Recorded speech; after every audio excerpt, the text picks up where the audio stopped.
Bien, te cedo la palabra.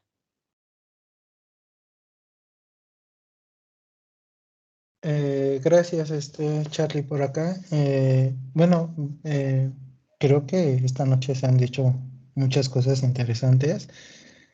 Todas me han parecido interesantes.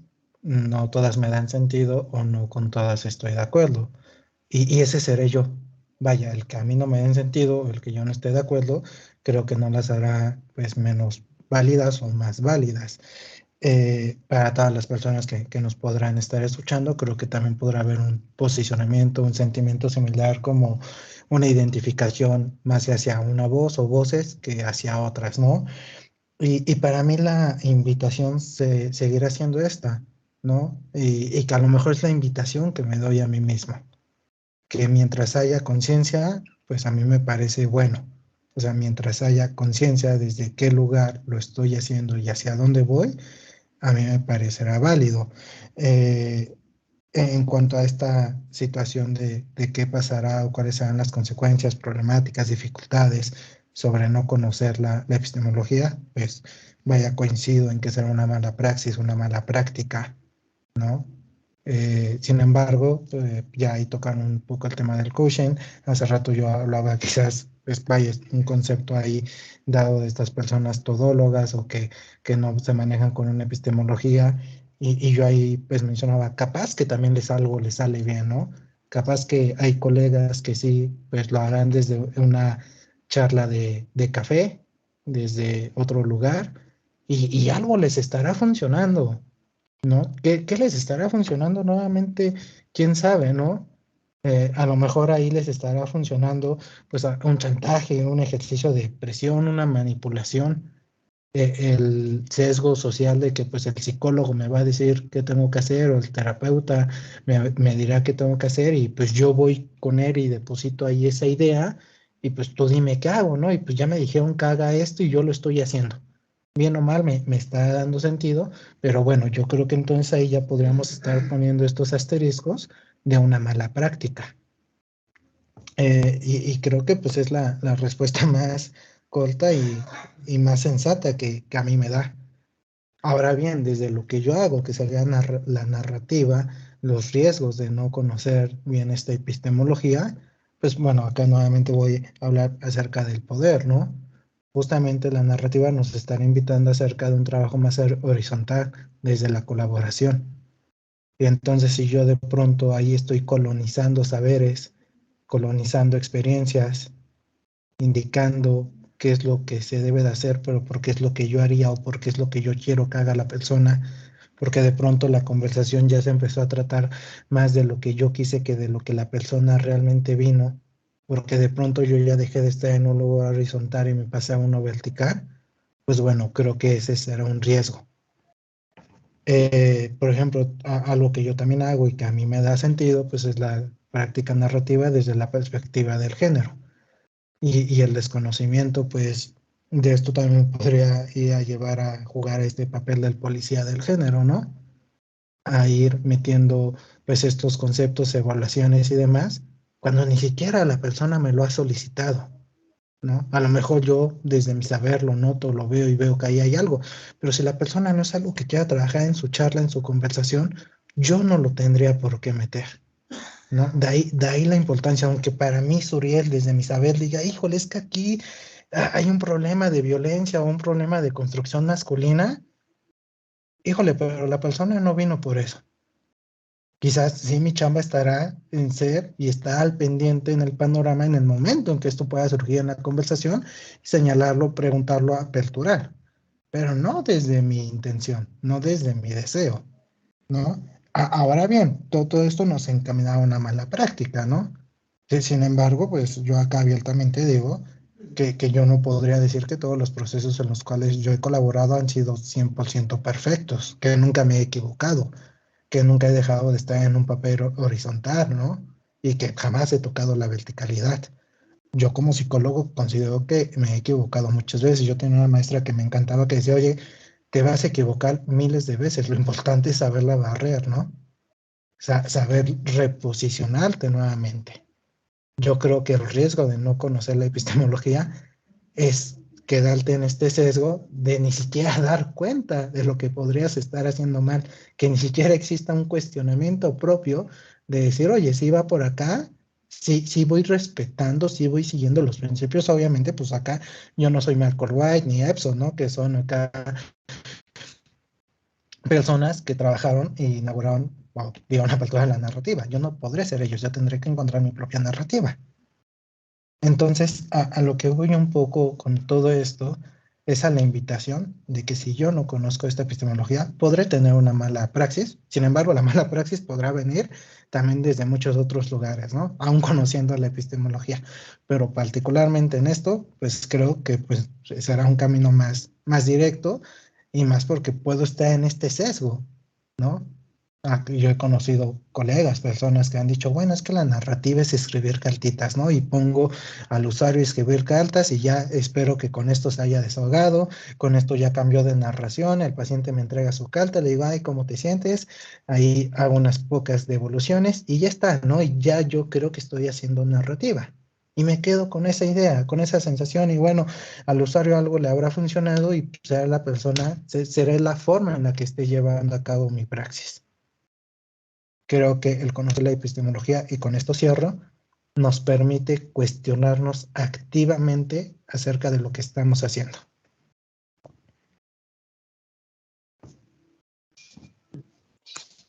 Me parece que es bastante interesante cerrar con esa parte de este argumento, poder cuestionar justamente, no solamente saber dónde estoy parado, sino poder cuestionar justamente ese mismo lugar donde estoy parado. Entonces, ya más o menos estamos construyendo quizás una forma de conclusión entre todos sobre esta problemática, pero aún nos faltan escuchar un par de voces más. Me gustaría entonces cederle la palabra a Sebastián. Bien, ¿qué tal de vuelta? Muchísimas gracias a Gustavo por el comentario que hizo sobre Brentano, bueno, y otros filósofos, lógicamente. No podría haber existido una persona como Freud si no teníamos todo este bagaje filosófico, ¿no? De hecho, no es ningún secreto que Freud surge de la escuela asociacionista. Freud le debe todo, digamos, su pensamiento, la base de su pensamiento, por lo menos a esta escuela. Y sin embargo, también como nos decía Gustavo, hace una cosa como la metapsicología, algo que todo el tiempo lo está tratando de llevar a Freud más allá de ese asociacionismo. No sabemos si llega tan lejos en realidad, porque proponer que hay pensamientos, sensaciones, etcétera, inconscientes, ¿no? No critica en realidad los verdaderos conceptos que habría que criticar, ¿no? Como en 1936 Lacan plantea en su crítica al asociacionismo, habría que criticar por lo menos la cuestión del engrama y la cuestión del vínculo asociativo. Realmente quisiera poder desarrollar un poco de eso hoy, pero se habló de mente, ¿no?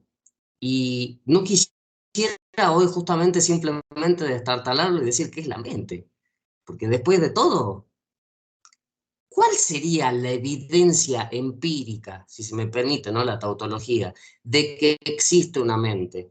¿Solamente porque yo lo promulgo? ¿Y por qué esa mente sería mía si al fin y al cabo puede ser compartida, ¿no? Después de todo, me imagino que debe haber alguna especie de mente mexicana, una especie de mente argentina. Cada uno la reproduce, la copia según sus formas, pero al fin y al cabo es una matriz de símbolos que todos estamos repitiendo. No me quiero meter mucho por ese punto y quiero abordar la cuestión entonces de la epistemología, lo que estuvieron hablando hace un ratito sobre la mala praxis, la charla de café, lo peligroso de no poder encontrar el origen de una problemática. Y es muy interesante porque personas que conocen la epistemología cometen todos esos errores. Es más, creo que no habría, como bien decía Suriel, mala praxis, si no fuera porque existe una epistemología. Después de todo, ¿cómo sabríamos que estamos haciendo las cosas mal si no hay como una especie de vía recta, vía regia? Se puede discutir de vuelta si cada uno lo hace a su propio antojo, pero hay algunas cuestiones universales que por lo menos tenemos que respetar entre todos. Entonces pensaba que las consecuencias podían ser mucho más graves. De hecho, que había consecuencias más graves que puede conducir a la mala praxis. Pero ¿cuáles son estas consecuencias más graves? La primera es fundamental, es la mutilación de lo real. No el desconocimiento de la epistemología. Un mal manejo de la epistemología te va a llevar a una mutilación constante del objeto de estudio. Porque lo que vas a estar tratando de hacer es hacer coincidir el objeto con la teoría. Lo vas a mutilar. Cada vez que el objeto no entra en la teoría, en vez de cortar la teoría, uno corta el objeto. Bueno, Platón diría que ese es un mal corte, ¿no? Hay que hacer el buen corte como lo hace el carnicero. La mutilación de lo real, sin embargo, se produce también por otras dos consecuencias. Una de esas es la jerarquización de la verdad. Cuando yo le digo a la realidad cómo tiene que comportarse, ¿no? Cuando yo establezco cuál es la verdad de la cual parte. Y en este sentido estoy completamente de acuerdo con Alejandro. No podríamos plantear una verdad absoluta. Hay en todo caso grados de verosimilitud, ¿no? Hay diferentes técnicas que demuestran diferentes verdades en diferentes hechos. Pero también poniéndome en contra de Alejandro, no digo que lo que estoy diciendo le está mal, tiene que haber una definición también de verdad, ¿no? O sea, la verdad tiene que ser algo en sí mismo, algo absoluto. No me voy a poner a discutir ese tema, pero fíjense que un poco también lo que permite la epistemología es pensar, problematizar la cuestión, no irse para un lado o para el otro necesariamente. Por eso les decía hace un ratito lo del empirismo y el racionalismo, que se debería empezar a trabajar más, no solamente desde el ejercicio clínico, sino con la teoría, y no solamente con la teoría, sino que también con el ejercicio clínico. Perenos aquí, ¿no? De alguna forma estamos divididos. Es un síntoma, ¿no?, de la ciencia de nuestra época. A los físicos les pasa lo mismo, están diferenciados en físico experimental y físico teórico. Ni ellos, cuya ciencia ha llegado a un nivel tremendo en nuestra sociedad, han podido resolver los problemas epistemológicos más básicos. Obviamente yo no tengo mucho optimismo por lo que está sucediendo en la psicología, no lo digo por malo, pero bueno, lamentablemente hay falta de consenso. Esta falta de consenso entonces no nos permite discutir la jerarquía de la verdad. Viene cada uno con su verdad y trata de jerarquizarla del mejor modo que puede.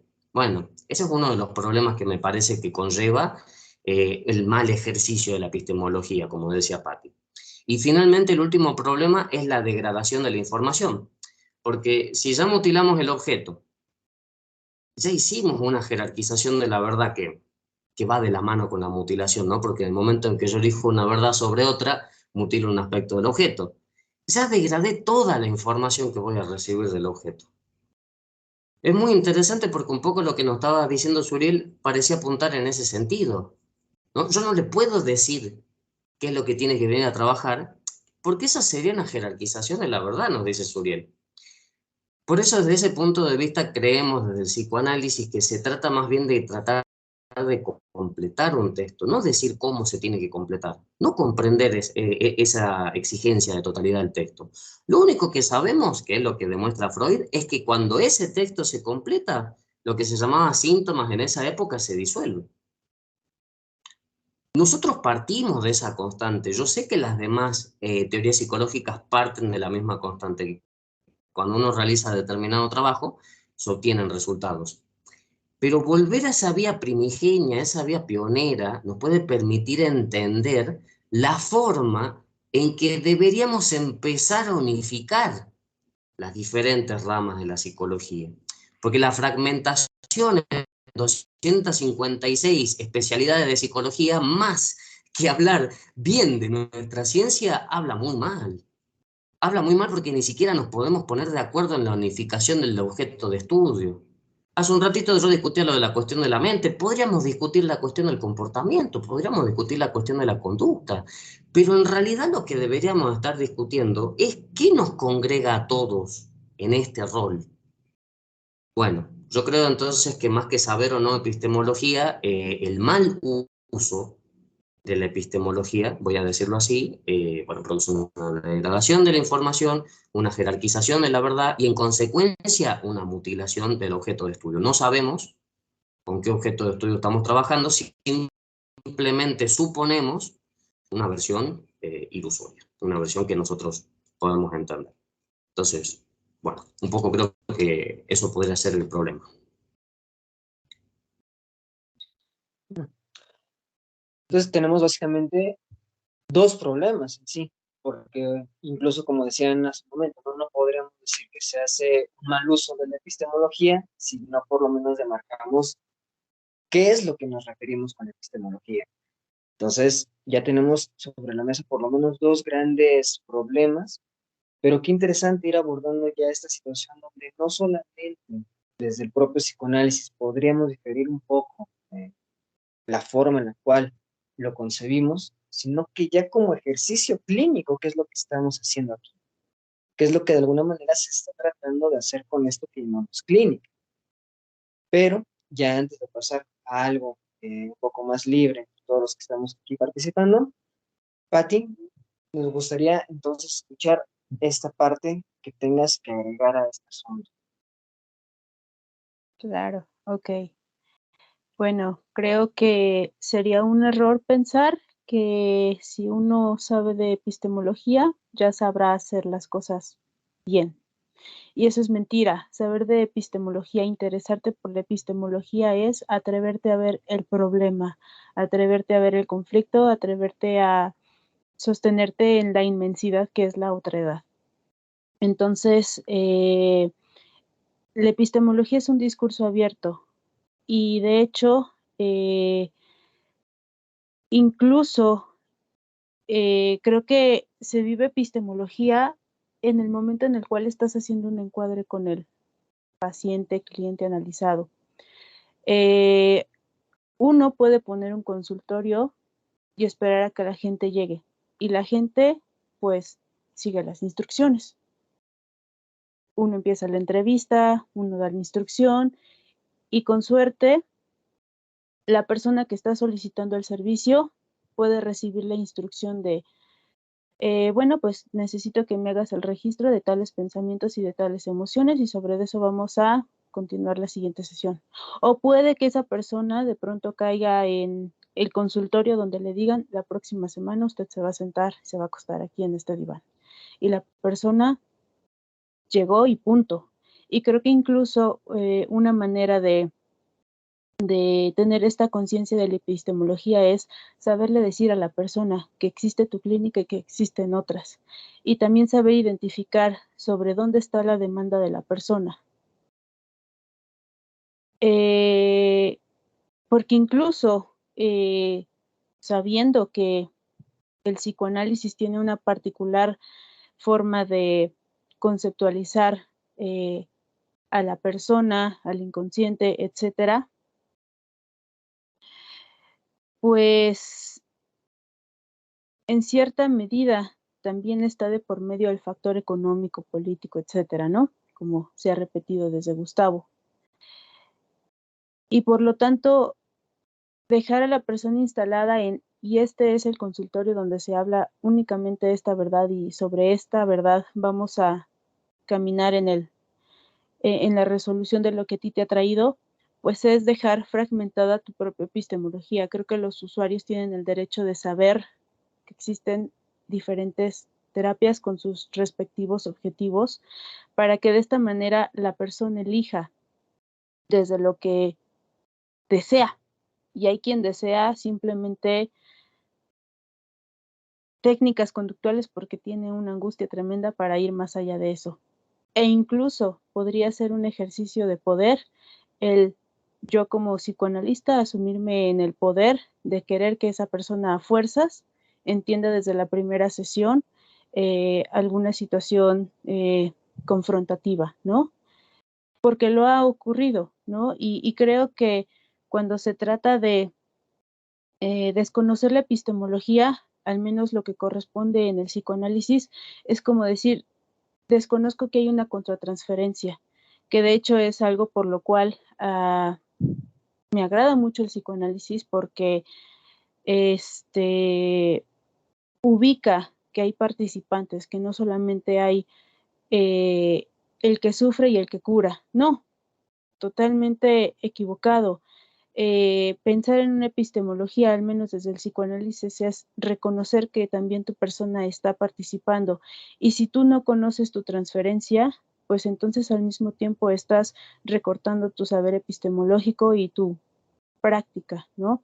Entiendo que pues no es la contratransferencia y la transferencia objeto de estudio para otros modelos teóricos, de intervención. Sin embargo, pues son fenómenos que existen en la naturalidad, que existen en la persona, en las comunicaciones, en las relaciones.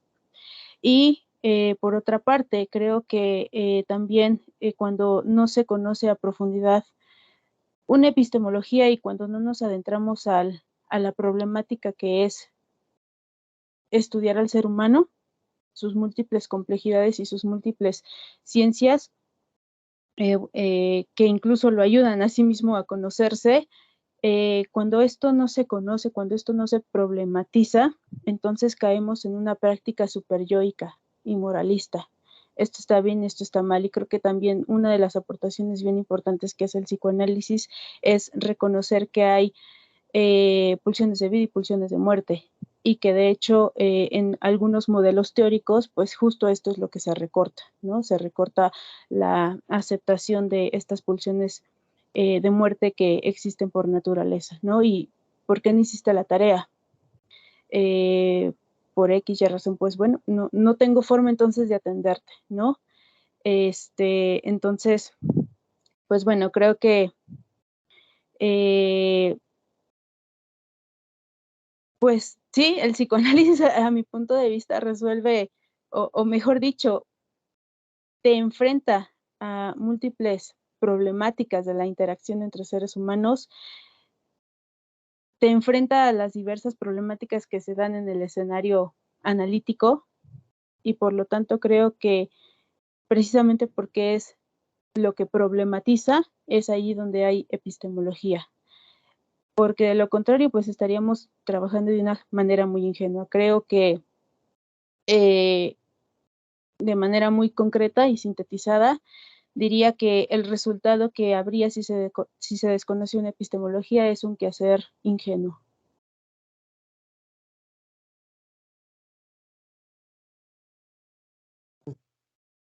Me parece bastante interesante esta forma de ir cerrando esta parte del diálogo. Creo que se ha ido colocando sobre la mesa esta parte de la ingenuidad, del no cuestionamiento.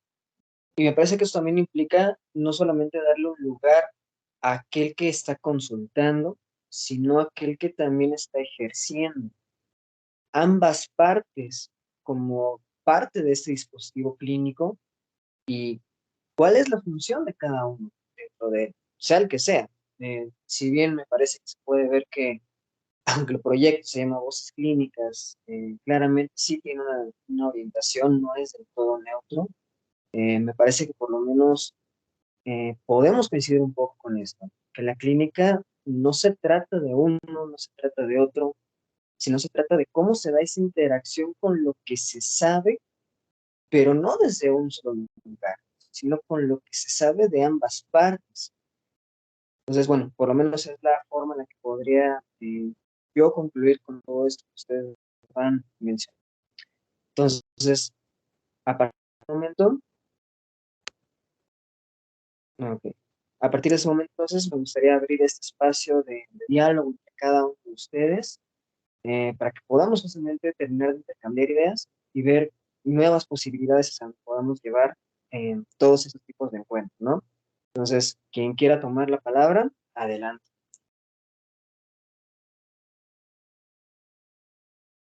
Ok, pues inicio yo. Fui escuchando posturas psicoanalíticas preponderantemente, y creo que aquí precisamente resalta Suriel, ¿no? En su epistemología desde la narrativa. Y creo que de alguna manera, pues comprendería que es como el que más ha contrastado con sus aportaciones. Y creo que de hecho aquí está precisamente, ¿no? El ejercicio de la epistemología, reconocer que existen distintas miradas, y que un acercamiento que yo he intentado tener precisamente para estar en estos cuestionamientos epistemológicos ha sido desde las aportaciones de Sócrates, quien habla de pertenecer a una comunidad epistémica. Y bueno, creo que aquí evidentemente pues estamos más de la comunidad epistémica del psicoanálisis. Sin embargo, creo que el ejercicio de que Suriel esté aquí, por ejemplo, en este caso pues es Suriel con su perspectiva narrativa, y que sostenga su pensar, su clínica, su perspectiva, pues es parte de, ¿no? de estas construcciones del conocimiento, y que de hecho creo que si de aquí nos salimos únicamente con nuestra postura, no habremos hecho un verdadero ejercicio epistemológico, ¿no? Creo que aquí todos nos vamos quedando como con puntos contrarios, con puntos de retroalimentación, y es que precisamente este es el vivenciarte como un sujeto cognoscente. Incluso ha sido muy interesante para mí escuchar cómo cada uno pues saca los autores que ha leído, de los cuales ha sostenido pues esta exposición que hacen. Y porque voy a lo mismo, ¿no? Esto es como un asumirte y sostenerte con algo en donde se puede permitir una mezcla de mi propio vivenciar como práctica clínica, como en mi propia investigación de los teóricos, pero asimismo,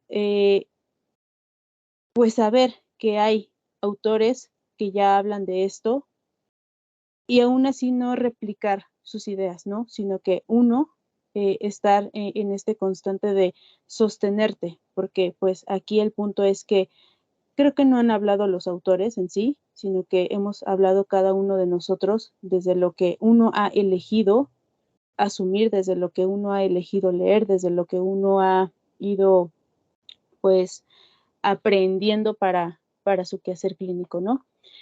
Y pues sobre esto, ya para cerrar esta participación,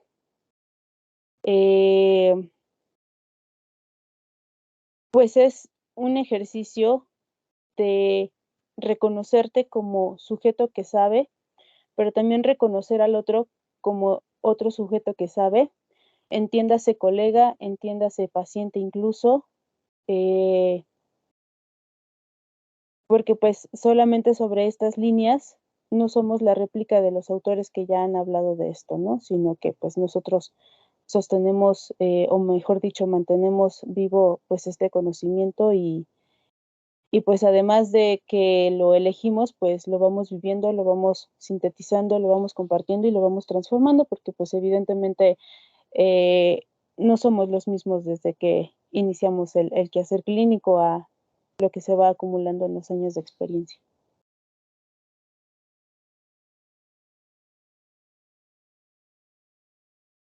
Bueno, por acá tomo la palabra, tenía la manita levantada. Gracias a todos nuevamente por sus comentarios, Pati, por este último, con esto que mencionas, que a lo mejor yo he resaltado. Yo supongo que todos hemos resaltado acá de alguna forma con nuestra postura. Concuerdo con Pati con que pues acá los autores no han hablado, sino que hemos hablado nosotros y lo que sabemos acerca de ellos, ¿no? Ahí sí, podríamos tener una conversación con ellos, capaz que nos dicen que sí iba por ahí o que no iba por ahí lo que ellos buscaban transmitir, pero bueno. Esto me hizo recordar quizás a una experiencia universitaria. Yo, por ejemplo, compartí la universidad y recuerdo que bueno, en su gran mayoría de la carrera, ¿no? Pero por situarnos en algún momento, tercero o cuarto semestre, estaba esta disputa de ¿y tú qué eres? ¿No? ¿Y tú qué eres? Y, ay, bueno, ¿y por qué eres eso? ¿Y eso para qué sirve? ¿No? Y de pronto, en ese momento, una maestra nos dice, bueno, no son nada, son estudiantes, ¿no? Y están conociendo. Y creo que ahí fue una primera invitación para incluso hoy día decir, bueno, yo no soy narrativo, yo soy Suriel y sé un montón de cosas, y dentro de todas esas cosas que soy alguien que practica la clínica narrativa, pero no soy eso, ¿no? Y Y vaya, esa invitación en ese entonces me sirvió un montón como para reconocer que los modelos, las epistemologías no son clubs de vida donde yo puedo decir, ay, bueno, pues me pongo esta chamarra y pertenezco a este club, ¿no? Y ahora pues voy a odiar a todos los demás o mi club es mejor. No, pues más bien será para reconocer que he reconocido un camino que me da sentido, que quiero seguir y que nuevamente yo no seré eso, seré alguien que lo practica, pero no seré exclusivamente eso, ¿no? Yo, por ejemplo, acá, pues siendo público y transparente, yo comparto que he asistido a varios tratamientos narrativos y vaya, cumplieron su funcionalidad. Hoy día creo que tengo 3 años yendo a análisis, ¿no? Y estoy en diván, ¿no? Y muchas veces me dicen, oye, Suriel, pero tú eres narrativo, ¿qué haces en diván? ¿No tendrías que ir con un narrativo? Y bueno, la respuesta que yo doy es, bueno, para los fines que yo buscaba en estos momentos, reconozco que la práctica que se hace desde psicoanálisis me es más funcional a mí, ¿no? En su momento fui a la narrativa, cumplí lo que buscaba, hoy busco algo diferente, hoy voy con un análisis, ¿no? Capaz que mañana buscaré otra cosa y no sé, capaz que caigo con un cognitivo, con un humanista. Hoy yo les puedo decir, no, para nada, ¿no? Jamás iré a beber de ese río, pero no lo sé, ¿no? Yo voy construyéndome, todos nosotros vamos construyendo, creciendo, modificándonos, etcétera. Y bueno, capaz que un día caigo ahí. A lo que voy un poco con esto es que, bueno, la diversidad de ideas que hemos compartido el día de hoy no la puedo definir más que enriquecedora. Y para aquellas personas que nos escuchan, pues que la escuchan, o bueno, es la invitación que yo hago, un poco desde este lugar, ¿no? Desde este panorama abierto, reconociendo qué es lo que les da sentido, y si les da sentido, pues qué genial. Y lo que no les da sentido, pues total, no les dio sentido y ya. No es algo que tengan que ver con como bandera enemiga o algo que atacar, ¿no? Y más bien ir reconociendo un camino personal. Y bueno, pues si ya no llegas a hablar otra vez yo en lo que va de esta ronda final, pues nuevamente agradecerles a todos. Charlie, muchas gracias por el espacio.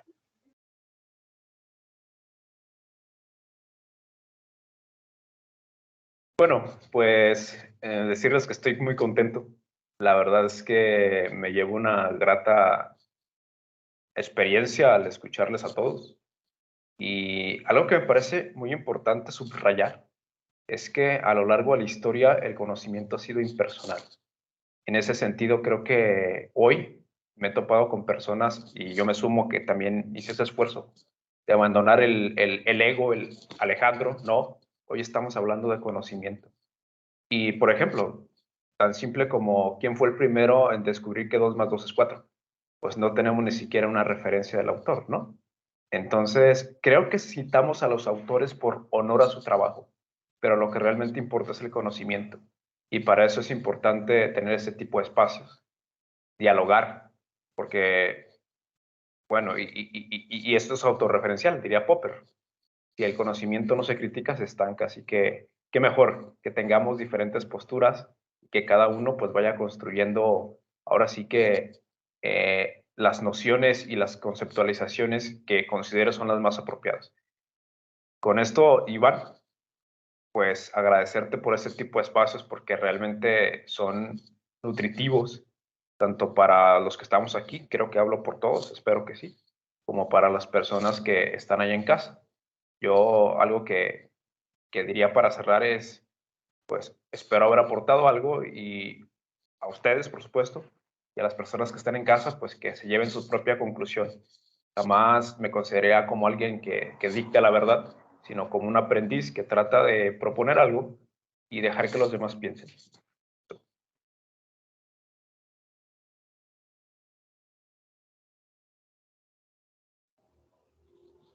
Bueno, pues quisiera ya también participar para cerrar esta intervención. Y igual, primero, pues, agradecer a Iván por organizar este tipo de trabajos y a todos en particular por cada una de sus intervenciones y aportes. Y efectivamente coincido y parto para cerrar mi participación de una cosa que me gustó mucho de Patti, que dice que la epistemología es abierta, ¿no?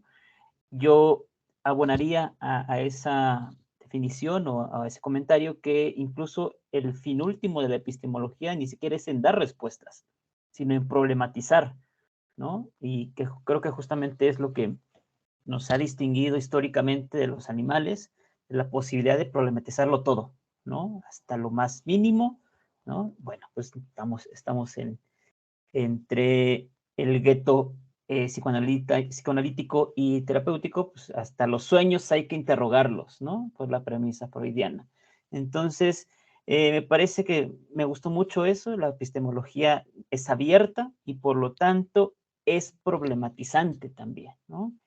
El ser humano es el único animal que crea problemas, decía Platón, ¿no? No, somos los únicos que nos metemos en estos enrollos, los gatitos la tienen bien fácil, ¿no? Se lamen, se duermen, comen y listo, felices, pero a nosotros nos encanta problematizarlo todo, pero al mismo tiempo es nuestra gran virtud como seres humanos. Por lo tanto, pues me quedo con muchas de sus aportaciones y lo cual agradezco. Porque además fueron gratis, y pues ojalá se pudiera armar esto de algo más sistemático, Iván, a ver si pudiéramos armar por ahí un curso o algo, ¿no? Más largo y más extenso, un proyecto de investigación, estaría como muy padre. Pero bueno, finalmente yo cerraría, no quiero tomar mucho la palabra, pero cerraría con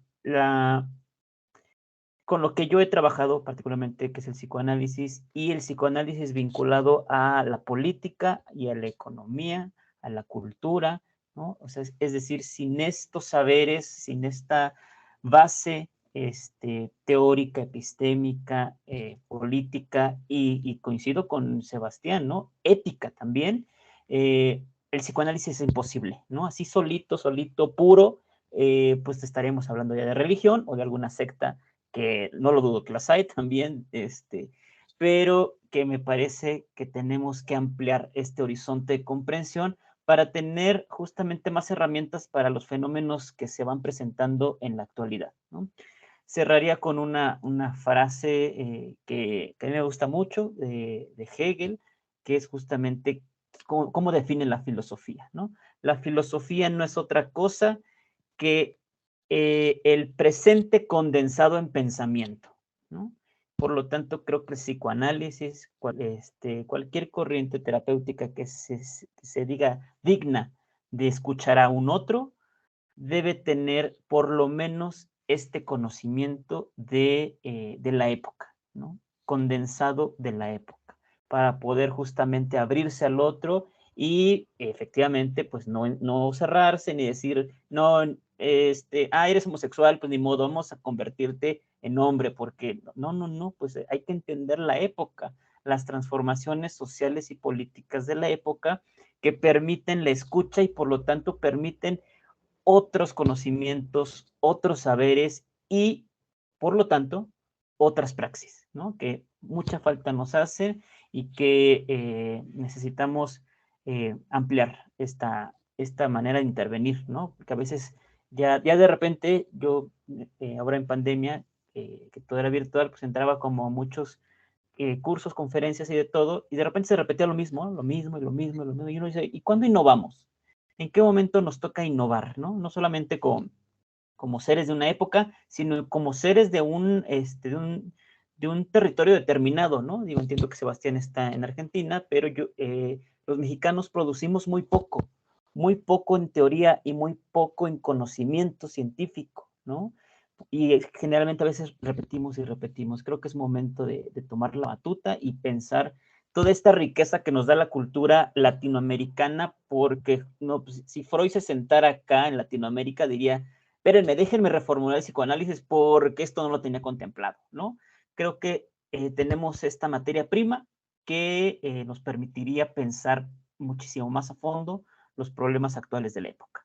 Con esto cerraría y les agradezco muchísimo el tiempo y el espacio, Iván, gracias. Y sobre todo, gracias por contemplarme y creer que podía decir algo interesante. Te agradezco la confianza y la oportunidad. Gracias a todos.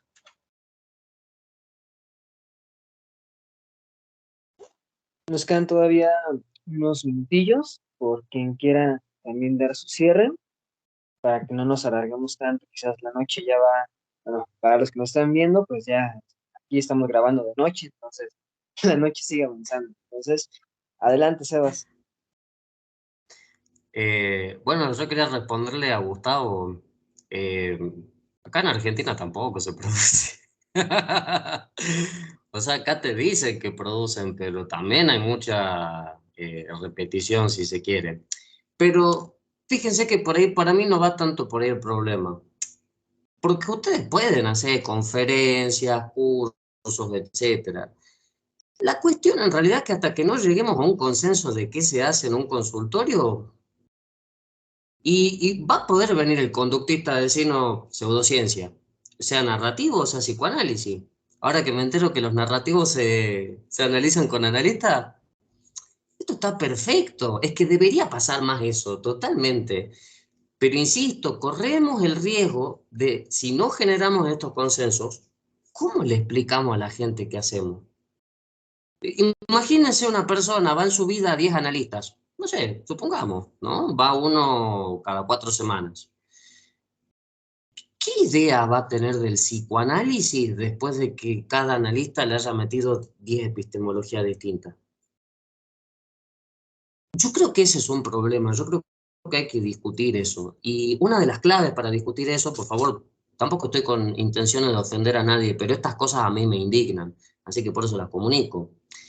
¿Por qué seguimos partiendo de la estructura de un sujeto cognoscente, de un yo autónomo, cuando nunca se necesitó de eso en la antigüedad para que el discurso funcione, para que las relaciones humanas operen? De hecho, los griegos sabían muy bien hacer la diferencia entre persona y personaje. Somos nosotros los que no nos podemos sacar la máscara. Somos nosotros los que generamos esa falsa idea de individuo y empezamos a hacer los recortes sobre las ideas.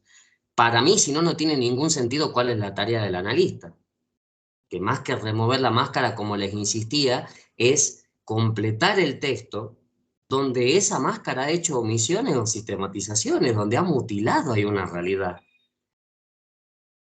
Bueno, yo quería completarlo con eso, porque si ya me meto en ese tema, ya esto se hace eterno. Pero la verdad que la pasé muy bien en el debate.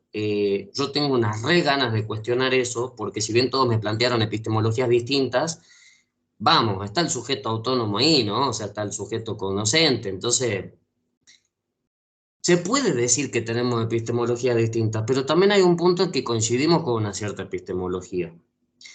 Es casi como si la epistemología se ejerciera a nivel inconsciente. Si es el trabajo del psicoanálisis revelar, ¿no?, esa epistemología, creo que estaría bueno empezar partiendo por ahí, si a ustedes les parece justamente utilizar el método analítico, para ver si se puede fundar una nueva epistemología en la cual nuestro sujeto no necesariamente dependa de las ciencias biológicas y físicas, que lamentablemente cuando hablamos de sujeto cognoscente tiene esa base. Uno lee a Locke, uno lee a Smith, uno lee a Berkeley, uno lee a Hume, y dentro de todos coinciden en que el papel de la biología es fundamental y el rol de la física también. O sea, el mundo real no los conocemos, hacemos una fenomenologización, y esa fenomenologización parte de una serie de sentidos. Bueno, todo ese esquema habría que discutir, porque si no, ¿qué es el concepto de pulsión en Freud y en Lacan? Es una forma de discutir eso. Así que con eso termino, compañeros y compañeras. Estaría muy bueno, a mí me interesa eso, un debate sobre el yo autónomo y el sujeto cognoscente. Que bueno, que todos más o menos lo usamos hoy, ¿no? De alguna forma, así que estaría muy bueno poder discutir eso algún día.